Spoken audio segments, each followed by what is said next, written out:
Shalom orang-orang kudus yang dikasihi di dalam Kristus Yesus. Salam damai sejahtera bagi Anda dan seisi rumah Anda. Hari ini saya ingin mengajak Anda untuk bertolak ke tempat yang dalam dari Lukas 5 ayat yang pertama sampai yang ke-11. Pada suatu kali Yesus berdiri di pantai Danau Genesaret, sedang orang banyak mengerumuni dia hendak mendengarkan firman Allah. Ia melihat dua perahu di tepi pantai. Nelayan-nelayannya telah turun dan sedang membasuh jalannya. Ia naik ke dalam salah satu perahu itu, yaitu perahu Simon, dan menyuruh dia supaya menolakkan perahunya sedikit jauh dari pantai. Lalu ia duduk dan mengajar orang banyak dari atas perahu.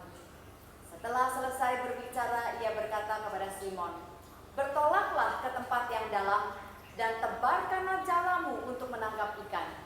Simon menjawab, "Guru, telah sepanjang malam kami bekerja keras dan kami tidak menangkap apa-apa. Tetapi karena Engkau menyuruhnya, aku akan menebarkan jala juga." Dan setelah mereka melakukannya, mereka menangkap sejumlah besar ikan sehingga jala mereka mulai koyak. Lalu mereka memberi isyarat kepada teman-temannya di perahu yang lain, supaya mereka datang membantunya. Dan mereka itu datang. Lalu mereka bersama-sama mengisi kedua perahu itu dengan ikan hingga hampir tenggelam. Ketika Simon Petrus melihat hal itu, ia pun tersungkur di depan Yesus dan berkata, "Tuhan, pergilah daripadaku sebab aku ini seorang berdosa." Sebab ia dan semua orang yang bersama-sama dengan dia takjub oleh karena banyaknya ikan yang mereka tangkap. Demikian juga Yakobus dan Yohanes, anak-anak Zebedius yang menjadi teman Simon.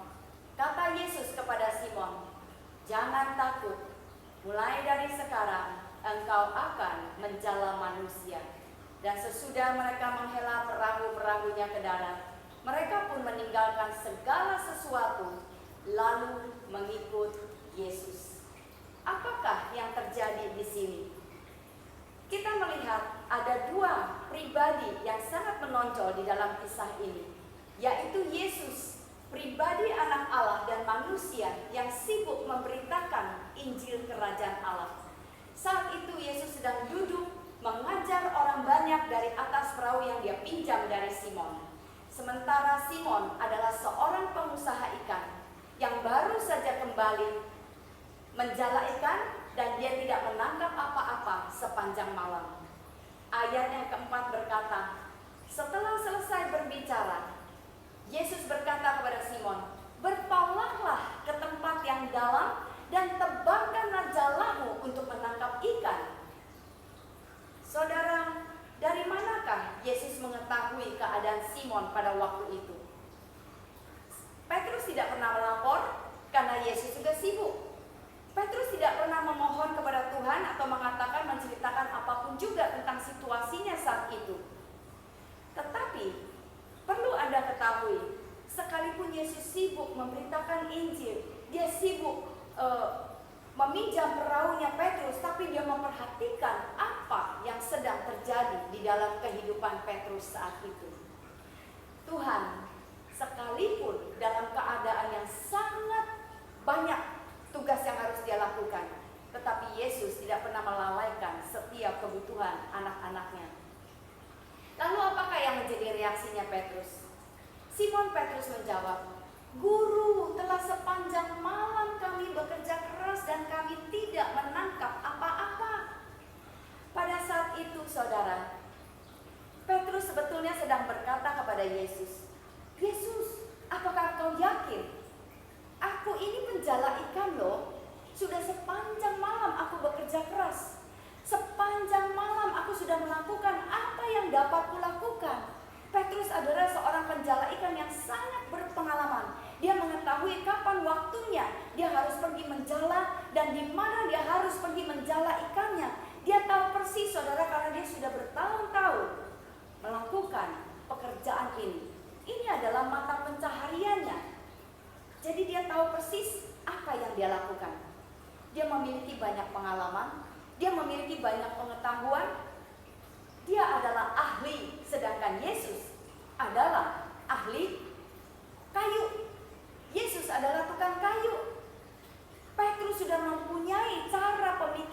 sendiri di dalam dia mengerjakan segala sesuatu. Dia mempunyai pandangannya sendiri, dia mempunyai kemampuannya sendiri, dia mempunyai gayanya yang tersendiri di dalam dia melakukan pekerjaannya. Ditambah lagi dengan pengalaman-pengalaman yang ada pada dia. Apakah mungkin dia bisa mempercayai Yesus? Saudara, puji nama Tuhan. Petrus berubah pikiran dan dia berkata, karena engkau yang menyuruhnya, aku akan menebarkan jala juga. Perkataan Yesus adalah pilihan buat Simon, dan pilihannya adalah keputusannya. Awalnya Petrus begitu enggan untuk mendengar atau mematuhi perkataan Tuhan Yesus Kristus. Dia berusaha untuk memakai segala macam cara, tapi dia gagal. Tetapi hanya karena perkataan Tuhan Yesus Kristus, dia mentaatinya dan dia berhasil. Saudara, bahasa Inggrisnya dikatakan, at your word, I will cast down my nets. Dengan perkataanmu, aku akan menebarkan jalaku. Dan kita melihat setelah itu, Petrus menuai begitu banyak tuaian. Bahkan dia tidak bisa menampung hanya di dalam perahunya. Dia harus memanggil temannya dan meminta bantuan untuk membagi ikannya kepada teman-temannya. Apakah situasimu saat ini? Seluruh dunia, saudara, sedang mengalami masa-masa sulit. Orang semua mengalami stres. Orang banyak kehilangan pekerjaan, kehilangan mata pencaharian, penjualan menurun, ada banyak kebangkrutan, ada banyak kematian. Semua orang mengalami kepanikan, semua orang tidak tahu lagi apa yang harus dikerjakan. Sekalipun orang sudah memakai seluruh kemampuannya, orang sudah memakai seluruh pengalamannya, para ahli mencoba untuk menyelesaikan permasalahan ini. Karena ini menjadi sebuah masalah yang lebih luas daripada sekedar virus. Ada banyak orang mengalami kesulitan keuangan, saudara. Para ahli hanya bisa membuat satu prediksi, tapi bukan menemukan satu jalan yang pasti. Semua para ahli mencoba, pemerintah mencoba untuk menenangkan rakyat. Tetapi hal ini bukan berarti orang tidak mengalami ketakutan. Orang semua bingung, orang semua takut, orang semua gelisah, orang semua tidak tahu lagi mau melakukan apa. Sedangkan keluarga masih memerlukan makanan, keluarga perlu dipelihara, anak-anak masih perlu sekolah, ada banyak kebutuhan yang masih harus dicukupkan. Masalah apa yang sedang kau hadapi hari-hari ini? Apakah sakit penyakitmu? Apakah hutang piutang? Apakah masalah relationship? Apakah masalah pernikahan yang sedang kau hadapi hari-hari ini? Engkau sudah berusaha, engkau sudah mencoba mencari orang-orang yang ahli di dalam bidang-bidangnya untuk mencari pertolongan, tetapi tidak menemukan jalan keluar. Saudara, Petrus membutuhkan ikan untuk kehidupannya. Dia membutuhkan uang untuk bisa menghidupi hidupnya dan juga keluarganya. Tapi Petrus sudah kehilangan akal. Petrus tidak lagi bisa melakukan apa-apa. Apa yang harus dia lakukan sekarang?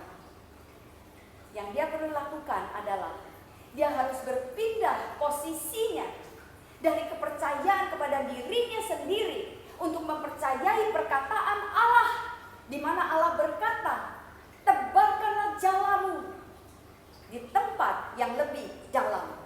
Apakah Petrus mendengarkan suara Allah? Apakah Petrus mau mentaati suaranya Allah? Itu adalah pilihan, dan pilihan itu akan menjadi keputusannya. Apa yang menjadi pilihanmu saat ini? Apakah engkau masih mau mengandalkan kekuatanmu, kemampuanmu, kesanggupanmu, pengalamanmu? Ataukah engkau mau mendengarkan suara Tuhan sekalipun dalam masa-masa sulit seperti ini? Dengarkan apa yang Tuhan perkatakan. Beri perhatian, taati dan lakukan, saudara. Anda tahu apa yang terjadi kepada Petrus ketika dia mendengar dan dia berubah posisi, mendengar mendengarkan suara Tuhan, mentaatinya, dan melakukannya. Alkitab berkata, saat itu saudara, ketika Petrus melakukannya, dia menebarkan jalanya. Dia menangkap ikan dan jalanya itu hampir terkoyak. Dikatakan, Alkitab mengatakan, jala mereka mulai koyak. Sampai Petrus harus memberi isyarat kepada teman-temannya di perahu yang lain. Mari datang bantu kami. Dan mereka bersama-sama mengisi kedua perahu itu dengan ikan. Dan hampir tenggelam perahunya, sekalipun sudah dibagi dua. Lalu saudara, ayat yang ke-8 mengatakan, ketika Simon Petrus melihat hal itu, ia pun tersungkur di depan Yesus dan berkata, Tuhan, pergilah daripadaku, karena aku ini seorang berdosa. Kenapa Petrus mengatakan hal itu kepada Yesus? Karena pada awalnya dia tidak mempercayai Tuhan. Dia berdebat terlebih dahulu. Dia mencoba untuk menolak perkataan Tuhan Yesus. Tidak percaya adalah dosa. Tahukah Anda, kita semua memiliki dosa tidak percaya. Mungkin Anda bukannya berdosa membunuh atau mencuri atau menipu orang lain. Mungkin Anda tidak melakukan hal-hal itu, tetapi tidak mempercayai Allah. Itu adalah sebuah dosa yang sangat besar. Tuhan menginginkan kita semua mempercayai perkataan Tuhan, karena hanya perkataan Dia yang menolong, yang membukakan pintu, yang membuat jalan-jalan terbuka. Adakah engkau sudah berpindah posisi, saudara? Jika Yesus berkata keadaan ini pasti berlalu, percayakah Anda? Jika Yesus berkata masalahmu pasti akan mendapatkan jalan keluar, pasti akan selesai, percayakah engkau? Jikalau Yesus berkata sakit penyakitmu pasti akan sembuh, percayakah engkau? Jika Yesus berkata, aku akan memenuhi segala keperluanmu menurut kekayaan dan kemuliaanku di dalam Kristus Yesus, percayakah engkau? Jika Tuhan berkata, engkau dapat melakukan segala sesuatu dengan kekuatan di dalam aku, percayakah engkau? Saudara, apakah Yesus memperhatikan keadaan kita? Perhatikan. Waktu Yesus memilih perahu, di sana ada 2 perahu. Nelayan-nelayannya sudah turun dan sedang membasuh jalan. Tapi ayat yang ketiga berkata, ia naik ke dalam salah satu perahu, dan perahu itu adalah perahunya Simon. Kenapa Yesus memilih perahu Simon? Karena Tuhan tahu. Tuhan memperhatikan setiap kehidupan, Tuhan memperhatikan setiap kebutuhan, Tuhan memperhatikan setiap individu. Dan pada waktu itu Simon sedang ada di dalam keadaan yang sangat membutuhkan. Dia membutuhkan tuaian ikan, karena dia harus berjualan pada hari itu. Dia harus menghidupi kehidupannya. Saudara, sekalipun Yesus sibuk melayani, tetapi Yesus menaruh perhatian kepada pribadi-pribadi tertentu, termasuk Anda dan saya. Dia tahu masalah apa yang ada pada Simon pada waktu itu. Oleh sebab itu dia dengan sengaja menghampiri perahu Simon. Apakah yang menjadi permasalahan? Ketakutan, gelisah, khawatir, tidak bisa tidur, dikejar hutang, dianiaya orang, dikhianati orang. Apakah itu yang menjadi permasalahanmu hari-hari ini? Sudahkah engkau pergi ke tempat yang lebih dalam, intim dengan Yesus, supaya engkau menemukan tuntunan yang daripada Dia, menemukan jalan keluar di dalam Kristus? Sebab keintimanmu akan membuat engkau mengenal Dia lebih dekat, membuat engkau mau mendengarkan suaranya dan mentaati Dia, karena engkau mengenal Dia, mengenal sifatnya, mengenal karakternya. Karena Allah dengan perkataannya tidak bisa dipisahkan, dan apa yang Dia perkatakan akan Dia lakukan, karena itu adalah karakternya Allah. Allah adalah Allah yang setia. Mazmur 89 ayat yang ke-9 berkata, Allah mengelilingi dirinya dengan kesetiaan. Seluruh keberadaan Allah itu dikelilingi dengan kesetiaan, saudara. Dia setia terhadap perkataannya. Mungkin saat ini kita melakukan segala aktivitas kita seperti biasa. Tapi sebetulnya Tuhan ingin membawa kita ke tempat yang lebih tinggi. Tuhan berkata, rancanganku bukan rancanganmu, jalanku bukan jalanmu. Seperti tingginya langit dengan bumi, demikian tingginya jalanmu dengan jalanku, pikiranmu dengan pikiranku. Saudara, manakah yang kita pilih? Yesus ingin memberkati hidup Anda dan saya. Yesus ingin membawa Anda dan saya ke tempat yang lebih tinggi. Petrus hendak menjadi pengusaha, tapi Yesus ingin memberikan dia ikan untuk memberkati orang lain, bukan untuk dirinya sendiri. Petrus hanya ingin menjadi penjala ikan, tetapi Yesus ingin membawa dia menjadi penjala manusia bagi kerajaan Allah. Itu adalah panggilan yang lebih tinggi di dalam kehidupan Petrus. Itu yang Tuhan mau lakukan. Saudara, Tuhan membawa Petrus ke dalam dimensi pengalaman yang lebih luas. Dia membawa Petrus ke dalam dimensi pengalaman supranatural, ke dalam alam roh. Karena Yesus berkata, aku mempunyai tujuan yang lebih tinggi di dalam hidupmu, yaitu tujuan yang lebih berkuasa, tujuan yang lebih menakjubkan, tujuan yang lebih berdampak bagi kehidupan. Bukan tujuanmu, bukan rencanamu, bukan kehendakmu. Kata Yesus di ayat yang ke-10, jangan takut, mulai dari sekarang engkau akan menjala manusia. Yesus membawa Petrus ke tempat yang lebih tinggi, ke dalam tujuan Allah yang lebih baik lagi melalui perkataannya. Perkataan Allah adalah dia sendiri, dan dia adalah apa yang dia perkatakan. Keduanya tidak bisa dipisahkan. Allah dan perkataannya tidak dapat dipisahkan. Makanya kita sebut itu firman Allah. Ayat yang ke-11 berkata, sesudah mereka menghela perahu-perahunya ke darat, mereka pun meninggalkan segala sesuatu lalu mengikut Yesus. Perhatikan 3 perkataan yang sangat penting, saudara, di dalam ayat yang ke-10 dan ke-11 ini. Dikatakan jangan takut, tinggalkan, ikut Yesus. Jangan takut dengan keadaan ini. Ketakutan itu bukan daripada Allah. Aku tidak pernah memberikan roh ketakutan kepadamu, tapi aku memberikan kau roh kasih, roh damai sejahtera, roh yang mendatangkan pikiran yang jernih. Itu yang diberikan kepada kita.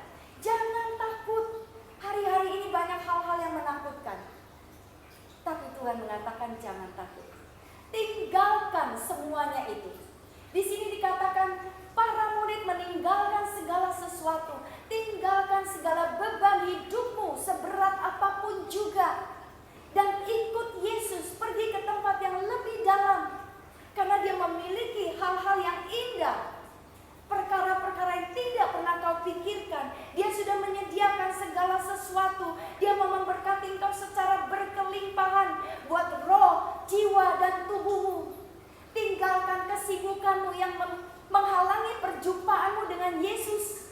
Tinggalkan kemarahan, tinggalkan panas hati, tinggalkan kepahitan, kekecewaan, tinggalkan keinginan untuk balas dendam.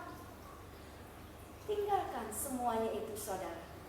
Ikut Yesus, dengarkan dia, karena dia mempunyai yang lebih baik daripada apa yang Anda bisa pikirkan. Pandemi ini tidak dimaksudkan untuk menghancurkan hidup kita, tetapi untuk terus mempercayai kasih setia Allah, tetap percaya akan rancangan damai sejahtera, masuk ke tempat yang lebih dalam bersama dengan Yesus, bangun keintiman dengan dia. Biarlah Allah yang mengelilingi dirinya dengan kasih setia. Itu bisa berdampak di dalam hidupmu. Kau akan menerima kasih setia Allah itu. Percayalah kepada Tuhan dengan segenap hatimu. Jangan bersandar kepada pengertianmu. Akui Dia di dalam setiap langkah-langkah hidupmu, maka Dia akan meluruskan jalanmu. Amsal 3 ayat ke-5 dan yang ke-6. Saudara, izinkan Anda dan saya berada di dalam tangan kasih-Nya Allah. Tahukah Anda, di dalam Yohanes 21, ketika Yesus bangkit dari kematiannya, Dia melakukan hal yang sama di tepi pantai Genesaret. Ketika murid-murid kehilangan pengharapan, mereka kembali kepada pekerjaan yang sama, menjala ikan. Dan pada hari yang sama ketika Yesus tampil di tepi pantai Galilea, murid-murid juga dalam perjalanan kembali tidak menangkap apa-apa. Lalu Yesus dari tepi pantai berseru kepada mereka, "Hai anak-anak, adakah kamu mempunyai lauk pauk?" Dan mereka menjawab, "Tidak ada." Maka Yesus berkata kepada mereka, "Tebarkanlah jalamu di sebelah kanan perahu, maka engkau akan peroleh ikan." Waktu mereka menebarkan jala itu, saudara, mereka tidak dapat menariknya lagi karena banyaknya ikan. Saudara, dari sebelum Yesus mati sampai Yesus mati, dikuburkan dan bangkit kembali, Dia tidak melupakan akan janjinya. Dia tidak melupakan akan perkataannya. Dia belum melupakan Anda dan saya. Dia masih ingin melakukan mujizat sekali lagi. Jesus will do it once again. Trust Him. Percaya kepada Dia. Dia mau melakukannya sekali lagi bagi Anda dan saya. Jangan putus asa. Jangan kehilangan pengharapan. Yesus pasti melakukannya sekali lagi. Mari kita berdoa. Saudara, Tuhan mengingatkan kepada saya, hari-hari ini ada banyak orang yang mengalami kegelisahan dan sulit untuk tidur. Setiap malam engkau mencoba untuk tidur, tapi engkau bolak-balik ke kiri, ke kanan, engkau duduk dan engkau tidur lagi. Tapi engkau tidak bisa memperoleh tidur itu. Hatimu gelisah, pikiranmu kacau. Engkau menjadi sakit kepala, mengalami migran. Tubuhmu serasa tidak enak, tidak sehat. Semua ini karena gangguan yang ada di dalam hidupmu. Tuhan berkata saat ini, "Anakku, aku belum melupakan engkau. Percayalah kepadaku. Aku akan melakukannya sekali lagi bagimu. Aku memperhatikan hidupmu dan aku belum melupakan engkau." Bapa, terima kasih. Hamba-Mu berdoa buat setiap anak-anak-Mu yang sedang mengalami goncangan, yang sedang mengalami hari-hari yang penuh dengan kegelisahan dan ketakutan, khawatir. Hamba-Mu berdoa, biarlah setiap ketakutan ini, kekhawatiran, kegelisahan, kekecewaan, panas hati, putus asa, engkau keluar dari dalam kehidupan anak-anak Allah, di dalam nama Tuhan Yesus Kristus. Bapa, hamba-Mu berdoa, biar ada kuasa kebangkitan sekali lagi di dalam kehidupan mereka. Dan biarlah mereka mengalami mujizat-Mu sekali lagi. Bawa mereka ke tempat yang lebih dalam lagi, untuk bisa intim dengan Engkau, mendengarkan suara-Mu, mentaatinya, dan menemukan kehidupan yang baru, jalan keluar, penghiburan dan kekuatan. Terima kasih Bapa. Terpuji-pujilah nama-Mu di dalam nama Tuhan Yesus Kristus. Haleluya. Amin. Tuhan Yesus memberkati. Shalom Bapak Ibu.